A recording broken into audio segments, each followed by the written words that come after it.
آقا ماشینم ریپ میزنه، یه نگاه میندازی برا ما؟ بیارش رو چال نمیرمش.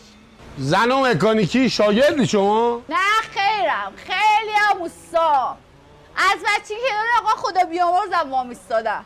بعد فوتش تمام مشتریشو خودم راه مینداختم. حالا برو بیا رو چال.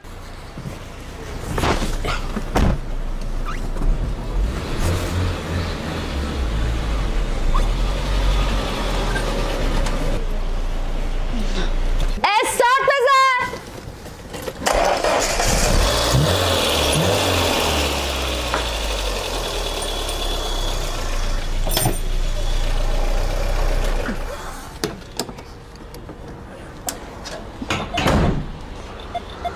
از اولش هم بهتر شد. واسه خودت مردی هستی ها. زن ایرانی یعنی غیرت. اگه ایسته بده دست ما خانوما خیلی کارا برمیاد. حسابمو چقدر شد داداش؟ شما 200 بده. قلب پرنده، پوست تما، پوست شیر، زندون تن و رها